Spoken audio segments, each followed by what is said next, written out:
Hello everyone, welcome back to my channel. आज की video में हम लोग महिला और बाल विकास के 50 महत्वपूर्ण प्रश्न देखेंगे।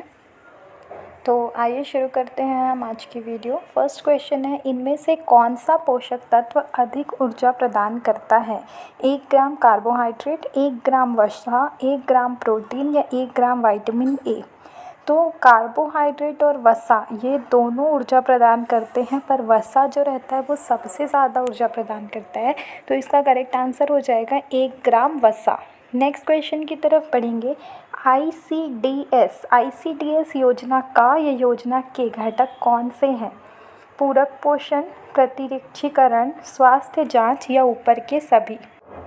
तो आईसीडीएस के बारे में जानते हैं। सबसे पहले आईसीडीएस का फुल फॉर्म है इंटीग्रेटेड चाइल्ड डेवलपमेंट सर्विसेज, महिला व बाल विकास विभाग। ये जो है वर्ल्ड की सबसे बड़ी कम्युनिटी बेस्ड प्रोग्राम है। इस स्कीम का टारगेट है 0 से 6 साल के बच्चे, ठीक है, 6 वर्ष तक के बच्चे, गर्भवती और स्तनपान कराने वाली माताओं और 16 से 44 साल की महिलाओं पर लक्षित है।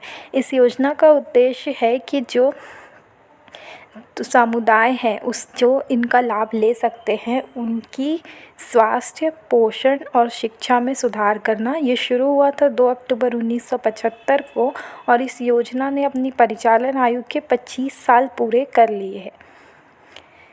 तो इस योजना के बारे में हमको याद रखना है कि ये 2 अक्टूबर 1975 को शुरू हुआ था और इसके बाद इस योजना के उद्देश्य क्या क्या है? तो सबसे पहले 0 से 6 साल के बच्चे, गर्भवती और स्तनपान कराने वाली माताओं और उनके स्वास्थ्य और पोषण में सुधार।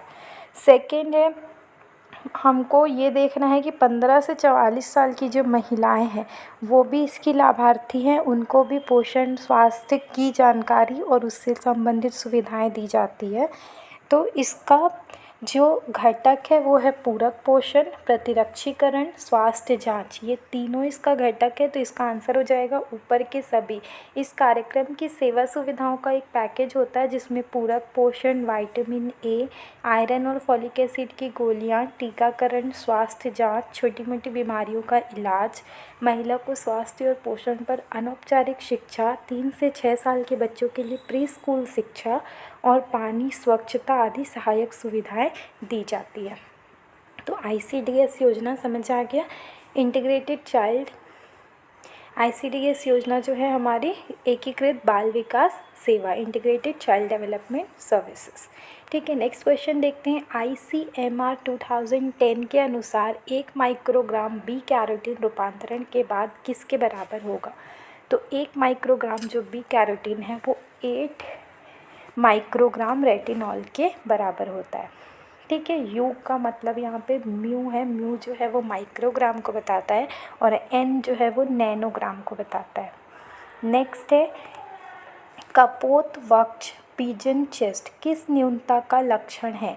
तो कपोतवक्ष या पिजन चेस्ट जो बोलते हैं वो लक्षण है रिकेट्स का, और रिकेट्स किसकी वजह से होता है? विटामिन डी की कमी से होता है। और विटामिन डी कहाँ पाया जाता है? ये पाया जाता है सनलाइट में, इसीलिए इसको सनशाइन विटामिन भी बोला जाता है। और विटामिन डी का जो रासायनिक नाम है वो है कैल्सीफेरॉल। नेक्स्ट देखते हैं हम, विटामिन सी का समृद्ध स्रोत क्या है? ताज़ा फल, अनाज या दाल? तो विटामिन सी जो है इसका रासायनिक नाम है एस्कॉर्बिक एसिड और ये सभी खट्टे फलों में पाया जाता है। विटामिन सी के बारे में याद रखना है कि जब आप सब्जियों को धोते हैं काटने के बाद तो उससे विटामिन सी नष्ट हो जाता है, और अगर आप गर्म करते हैं विटामिन सी युक्त पदार्थ को तो भी विटामिन सी जो रहता है वो नष्ट हो जाता है। तो यहाँ पर करेक्ट आंसर है ताज़ा फल। जितने भी खट्टे फल होते हैं जैसे कि ऑरेंज और लेमन और आपका जो भी खट्टे फल होते हैं उन सब में जो रहता है विटामिन सी पाया जाता है। नेक्स्ट क्वेश्चन में जाएंगे। ICMR 2010 के अनुसार नवजात शिशुओं 0 से 6 माह के लिए प्रतिदिन आवश्यक किलो कैलोरी पर किलोग्राम शरीर की भार की मात्रा है। तो 92 किलो कैलोरी जो है पर किलोग्राम शरीर की भार की मात्रा। नेक्स्ट क्वेश्चन देखेंगे। जीवाणु की वृद्धि और बहुगुणन में सहायता के लिए इनमें से किसकी आवश्यकता होती है? इसमें 4 ऑप्शन है: जल, खाद्य पदार्थ, उपयुक्त तापमान या उपयुक्त सभी। तो इन सब की आवश्यकता जो होती है जीवाणु की वृद्धि और बहुगुणन में होती है, इसलिए इसका आंसर हो जाएगा ऑप्शन नंबर डी, उपयुक्त सभी। नेक्स्ट क्वेश्चन देखते हैं, दस्त के उपचार के सर्वाधिक महत्वपूर्ण भाग है। पहला, यदि संभव हो तो निर्जलीकरण होने की रोकथाम करना। यदि निर्जलीकरण हो जाए तो उसका तेज़ी से उपचार करना, बच्चे का पेट भरना या उपयुक्त सभी। तो इसका आंसर हो जाएगा ऑप्शन नंबर डी, उपयुक्त सभी। नेक्स्ट क्वेश्चन देखेंगे, प्रोटीन ऊर्जा कुपोषण के कारण होने वाला रोग है। 6 रोग जिसको ट्यूबरक्लोसिस या टीबी बोला जाता है, क्वाशियरकोर, बुखार या मलेरिया। तो ये क्वेश्चन बहुत ज़्यादा इंपॉर्टेंट है, ये महिला बाल विकास में भी पूछ सकता है या तो फिर साइंस में भी पूछ सकता है। तो प्रोटीन की कमी से जो बीमारी होती है उसका नाम है क्वाशियरकोर। नेक्स्ट क्वेश्चन में जाएंगे, ओरल रिहाइड्रेशन सॉल्ट्स, ORS। ये क्वेश्चन से ये भी बन जाता है कि ORS का फुल फॉर्म बताइए। तो याद रखना है, ओरल रिहाइड्रेशन सॉल्ट्स को ORS बोला जाता है। इसका घोल चिकित्सा का उपयोग के उपचार में किया जाता है। तो कौन से चिकित्सा में? कब्ज़, अल्सर, मोटापा या संग्रहणी। संग्रहणी को बोला जाता है दस्त। तो ORS घोल दिया जाता है दस्त के समय, क्योंकि दस्त से क्या होता है, दस्त या उल्टी होती है तो डिहाइड्रेशन हो जाता है, निर्जलीकरण, पानी शरीर से बाहर निकल जाता है। तो उस पानी को मेंटेन रखने के लिए ORS का घोल दिया जाता है। नेक्स्ट क्वेश्चन है, डेंगू बुखार तेज़ी से फैलने की संभावना वाला एक विषाणुजन्य रोग है। ये द्वारा संचारित होता है, किसके द्वारा? एडीज मच्छरों के द्वारा, प्लाज्मोडियम फैल्सिपेरम, एनाफिलिस कुलिसिफेसिस या एनोफ्लुविएटिलिस। तो इसका करेक्ट आंसर है एडीज मच्छरों के द्वारा। डेंगू बुखार किसकी वजह से होता है? एडीज मच्छरों से। नेक्स्ट क्वेश्चन है, पोलियो विषाणु शरीर में किसके माध्यम से प्रवेश करता है? मच्छर के काटने से, संक्रमित भोजन और जल से, खांसी से या कुत्ते के काटने से। तो इसका करेक्ट आंसर है ऑप्शन नंबर बी, संक्रमित भोजन और जल से पोलियो विषाणु शरीर में प्रवेश करता है। नेक्स्ट क्वेश्चन देखते हैं, इनमें से कौन सी गर्भावस्था की समस्या नहीं है? पहला है उबकाइयाँ और उल्टियाँ, सेकेंड है दांत सड़ना, थर्ड है कब्ज़ या फोर्थ है एडिमा। एडिमा बोला जाता है तरल एकत्र होने से सूजन होना। तो इसका करेक्ट आंसर है ऑप्शन नंबर बी, दांत सड़ना। नेक्स्ट है क्रेटीनता। जड़वामनता एक विकार है जो किशोरावस्था और गर्भावस्था में किसकी कमी से पीड़ित रही माता से जन्मे बच्चों में होता है? कैल्शियम, आयरन, फास्फोरस या आयोडीन। तो इसका करेक्ट आंसर है आयोडीन। नेक्स्ट क्वेश्चन है, समेकित बाल विकास सेवाओं, इंटीग्रेटेड चाइल्ड डेवलपमेंट सर्विसेज, जिसको ICDS बोला जाता है, इसका प्रारंभ हुआ था, कब हुआ था? 2 जुलाई 1975, 2 अगस्त 1975, 2 सितंबर 1975 या 2 अक्टूबर 1975। तो इसका करेक्ट आंसर है 2 अक्टूबर 1975। नेक्स्ट है, ट्यूबरक्लोसिस एक संक्रामक रोग है जो से होता है, किससे होता है? साल्मोनेला जीवाणु, बैसिलस माइकोबैक्टीरियम, ई कोलाई या विषाणु। तो ट्यूबरक्लोसिस जो होता है वो होता है बैसिलस माइक्रोबैक्टीरियम से। नेक्स्ट है, गर्भावस्था के दौरान माता और गर्भस्थ शिशु के बीच पोषक तत्वों, ऑक्सीजन और अवशिष्ट पदार्थों के विनिमय के लिए उत्तरदायी होता है, क्या है वो? गर्भनाल जिसको प्लेसेंटा बोलते हैं, फैलोपियन ट्यूब, तंत्रिका नाल जिसको न्यूरल ट्यूब बोलते हैं, या इनमें से कोई नहीं। तो इसका करेक्ट आंसर है गर्भनाल या प्लेसेंटा। नेक्स्ट है, ICMR 2010 के अनुसार गर्भवती महिला के लिए आवश्यक अतिरिक्त कैलोरी और प्रोटीन की मात्राएं हैं।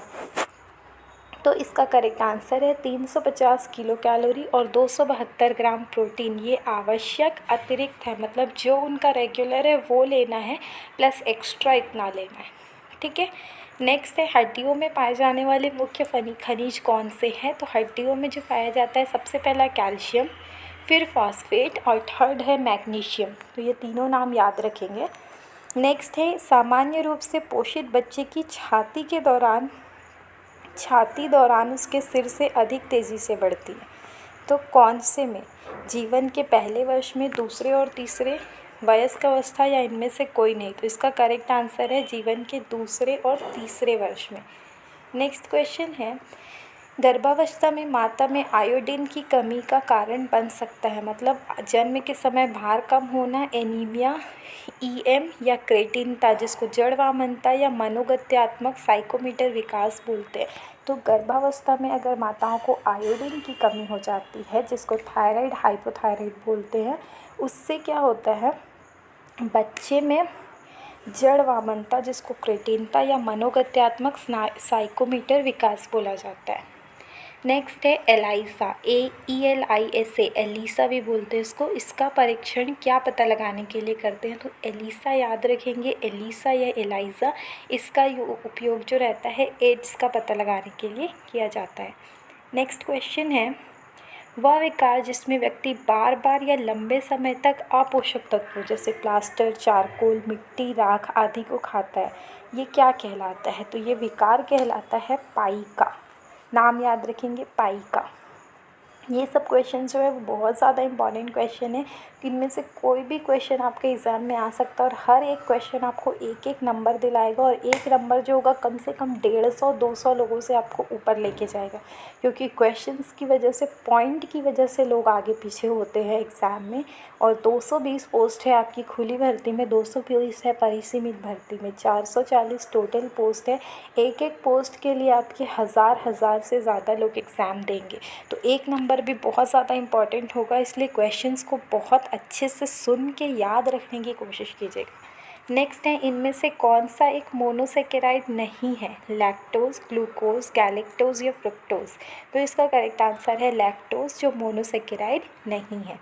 नेक्स्ट है, ICDS के 1 से 5 साल आयु वर्ग के बच्चों को हर बार विटामिन ए के घोल की 2 लाख ILU मुख द्वारा दी जाती है, तो हर कितने दिन पर दी जाती है, हर 6 महीने पर दी जाती है और कितने दिन तक दी जाती है, 50 माह तक या 5 वर्ष तक।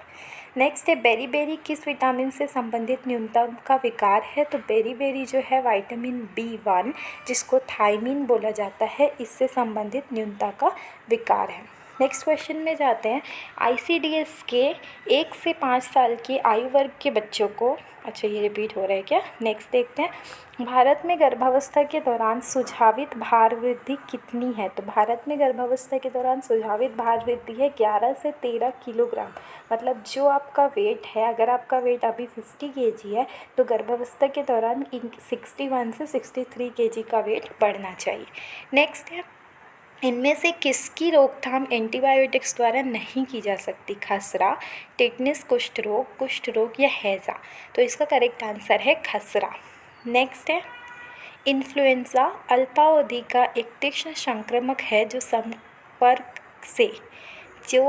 संपर्क को सांस द्वारा अंदर दिए जाने के द्वारा एक व्यक्ति से दूसरे व्यक्ति में फैलता है। तो इन्फ्लुएंजा जो रहता है एक कम टाइम के लिए होता है लेकिन बहुत तेज़ संक्रामक बीमारी है। तो इसको किसको सांस के द्वारा अंदर लेने से होता है, जीवाणु, विषाणु, कवक या शैवाल, तो इसका करेक्ट आंसर है विषाणु। नेक्स्ट है, डैश का अर्थ निषेचन से लेकर आरंभिक भ्रूण के विकास से होते हुए गर्भाशय में रोपण की प्रक्रिया पूरी हो जाने तक लगने वाले समय से है, तो इसको बोला जाता है जन्मिक अवस्था, याद रखेंगे। नेक्स्ट है, इनमें से कौन सा मेरास्मस या सूखा रोग का एक लक्षण नहीं है, चंद्रमुख, पेशी क्षय, वृद्धि धीमी होना या झुर्रीदार त्वचा, तो इसका करेक्ट आंसर है चंद्रमुख। नेक्स्ट है, DPT वैक्सीन किसके रोकथाम के लिए दिया जाता है, तो DPT जो है वो दिया जाता है डिप्थीरिया, काली खांसी और टिटनेस, इसकी रोकथाम के लिए। ये बहुत इंपॉर्टेंट है, ये बहुत अच्छे से याद रखेंगे क्योंकि DPT वैक्सीन के बारे में बहुत क्वेश्चन पूछता है। नेक्स्ट क्वेश्चन है, इनमें से कौन सा जोड़ा गलत है, रेबीज़ कुत्ते के काटने से होता है, ये सही है, प्लेग चूहे से होता है, ये भी सही है, फीता कृमि शुकर से होता है, ये भी सही है, पोलियो क्या बंदर से होता है, नहीं, पोलियो जो रहता है संक्रमित भोजन और जल से होता है। नेक्स्ट है, स्तनपान करा रही महिलाओं में औसत दैनिक दूध उत्पादन कितना होता है, तो औसत दैनिक दूध उत्पादन जो होता है वो होता है 650 ml 650 मिलीलीटर। नेक्स्ट क्वेश्चन है, स्वस्थ बच्चे का भार डैश की आयु तक उसके जन्म के समय के भार का दुगना हो जाता है। तो ये टाइम होता है 6 महीने। अगर बच्चा स्वस्थ है, जन्म के समय अगर वो 2.5 kg का था तो 6 महीने बाद वो 5 kg का हो जाएगा। नेक्स्ट है विटामिन डी की रोकथाम करता है। विटामिन डी किसकी रोकथाम करता है? रिकेट्स, अस्थि मृदुता, ऑस्टियोपोरोसिस या उपयुक्त सभी। तो इसका करेक्ट आंसर है उपयुक्त सभी। विटामिन डी इन सब से रोकथाम करता है। नेक्स्ट क्वेश्चन है, प्रति 1000 सजीव जन्म पर जीवन के प्रथम वर्ष में मरने वाले शिशुओं की संख्या को क्या कहा जाता है? तो इसको कहा जाता है नवजात मृत्यु दर। नेक्स्ट है, कौन सा वर्गीकरण कुपोषण के प्रकार और अवधि की पहचान करता है? गोमेज वर्गीकरण, आईएपी वर्गीकरण, वाटरलो वर्गीकरण या वेलकम वर्गीकरण। तो इसका करेक्ट आंसर है वाटरलो वर्गीकरण। नेक्स्ट क्वेश्चन देखेंगे, गर्भावस्था के दौरान आवश्यक अतिरिक्त प्रोटीन किसके लिए आवश्यक होता है? गर्भस्थ शिशु की तीव्र वृद्धि, गर्भाशय के आकार में वृद्धि, उल्व तरल जिसको एमनियोटिक फ्लूइड बोला जाता है इसके निर्माण में, या ये सभी। तो इसका करेक्ट आंसर है ऑप्शन नंबर डी। ये तीनों जो है इसके करेक्ट आंसर है, तो ऑप्शन नंबर डी करेक्ट हो जाएगा।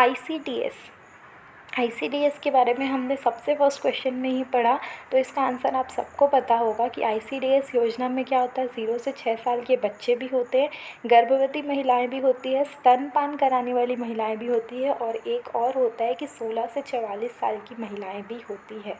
ठीक है, तो इसका आंसर ऑप्शन नंबर डी है। नेक्स्ट क्वेश्चन है, गर्भावस्था के दौरान ऊर्जा की आवश्यकता बढ़ जाती है क्योंकि अतिरिक्त ऊर्जा चाहिए किसके लिए? गर्भस्थ शिशु की वृद्धि और शारीरिक गतिविधि, गर्भनाल की वृद्धि, माता के शरीर में वृद्धि या उपयुक्त सभी। तो इसका आंसर है ऑप्शन नंबर डी, उपयुक्त सभी। नेक्स्ट है, हैजा और दस्त द्वारा होते हैं किसके द्वारा? विषाणु संक्रमण, जीवाणु संक्रमण, कृमि या प्रोटोजोआ। तो इसका करेक्ट आंसर है जीवाणु संक्रमण। नेक्स्ट क्वेश्चन है, शाकाहारी माता में किसकी कमी होने की संभावना अधिक होती है? Vitamin C, vitamin A, vitamin B12 या आयरन। तो विटामिन सी तो हम जानते हैं खट्टे फलों में पाया जाता है, विटामिन ए जो रहता है पालक, गाजर, ये सारी सब्जियों में पाया जाता है, और आयरन भी पालक, गाजर इन सब में पाया जाता है। तो कमी जो हो जाती है शाकाहारी माताओं में वो है विटामिन B12 की। ठीक है, नेक्स्ट है, स्किन फोल्ड कैलिपर्स की मोटाई नापते हैं, किसकी मोटाई नापते हैं? तो ये नापते हैं वसा की परत कितनी है आपकी बॉडी में वो। नेक्स्ट क्वेश्चन देखेंगे, टिफनेस का अभिलक्षण है। तो टिफनेस जब होता है तो उससे क्या हो जाता है? पेशियों में दृढ़ता और दर्द युक्त ऐंठन, प्रायः जबड़े की पेशियों में कड़ेपन और दर्द की शुरुआत होती है, उदर की पेशियों में दर्द या उपयुक्त सभी। तो ये तीनों जो है वो टिफनेस के लक्षण है, तो ऑप्शन नंबर डी जो होगा इसका करेक्ट आंसर होगा। नेक्स्ट है, संस्थागत प्रसवों के लिए इनमें से कौन सी वैक्सीन जन्म के समय की खुराक 24 घंटे के अंदर दी जाती है? तो 24 घंटे के अंदर तो दी जाती है वो है हेपेटाइटिस बी। नेक्स्ट है, शुरुआती 2 या 3 दिनों के दौरान दुग्ध ग्रंथियों से पतला और पीला रक्त आता है, इसको जो सामान्य दूध से भिन्न होता है इसको क्या बोलते हैं? तो ये बहुत अच्छे से याद रखेंगे, ये क्वेश्चन बार बार पूछता है, तो इसको बोलते हैं कोलोस्ट्रम। ठीक है, क्या बोला जाता है? कोलोस्ट्रम या पीयूष। नेक्स्ट है, 25 फरवरी 2012 को विश्व स्वास्थ्य संगठन WHO की वैश्विक सूची से निकाल दिया गया। तो भारत को कौन सी सूची से निकाला गया? भारत को निकाला गया था पोलियो महामारी वाले देश से। नेक्स्ट क्वेश्चन की तरफ जाएंगे, हरी पत्तेदार सब्जियां और ताज़े फल का अच्छा स्रोत नहीं है, किसका अच्छा स्रोत नहीं है? Vitamin A, vitamin C, iron. अच्छा, ये क्वेश्चन शायद कुछ मिस्टेक हो गया है, कुछ टाइपिंग छूट गया है, तो इसमें हो जाएगा विटामिन डी, क्योंकि विटामिन डी जो है सनलाइट से ज़्यादा मिलता है, तो ये सब जो होंगे विटामिन डी के अच्छे स्रोत नहीं होंगे, तो 49 का आंसर हो जाएगा विटामिन डी। लास्ट क्वेश्चन है आज का, कौन सा कार्यक्रम राष्ट्रीय ग्रामीण स्वास्थ्य अभियान के दायरे में आता है? आयोडीन न्यूनता विकास नियंत्रण कार्यक्रम, विटामिन बी न्यूनता विकार नियंत्रण कार्यक्रम, विटामिन सी न्यूनता विकार नियंत्रण कार्यक्रम या कैल्शियम न्यूनता विकार नियंत्रण कार्यक्रम। तो इसका करेक्ट आंसर है आयोडीन न्यूनता विकास नियंत्रण कार्यक्रम, ऑप्शन नंबर ए। तो ये थे हमारे आज के 50 क्वेश्चन। जो हमने महिला और बाल विकास से संबंधित किए, जो आपके महिला सुपरवाइज़र के लिए बहुत ज़्यादा इम्पॉर्टेंट है। तो ये सारे क्वेश्चंस को बार बार रिपीट करके 2 से 3 बार सुन लीजिए, पढ़ लीजिए और याद रखिए, क्योंकि इसमें से 3 से 4 क्वेश्चन बिल्कुल फंसेंगे और अगर 4 क्वेश्चन आपने बनाया तो आप कम से कम 5000 लोगों से ऊपर रहेंगे। ये अपने दिमाग में बिठा लीजिए, ठीक है। तो thank you everyone for watching till here. Have a nice day. Kindly like, share and subscribe the channel and जुड़े रहिए हमारे साथ। हम और भी इम्पॉर्टेंट क्वेश्चंस जो होंगे वो वीडियोस के थ्रू डालते रहेंगे ताकि आपकी पढ़ाई बहुत अच्छे से हो। All the very best for your exam. I hope आप लोगों ने फॉर्म भर लिया होगा। जल्दी से जल्दी फॉर्म भर ले ताकि जल्दी अच्छे सेंटर्स आपको आसपास मिल जाए आपके होम टाउन के। अदरवाइज़ क्या होता है, बाद में फॉर्म भरने से सेंटर्स दूर मिलते हैं, ठीक है। तो थैंक यू एवरीवन, मिलते हैं नेक्स्ट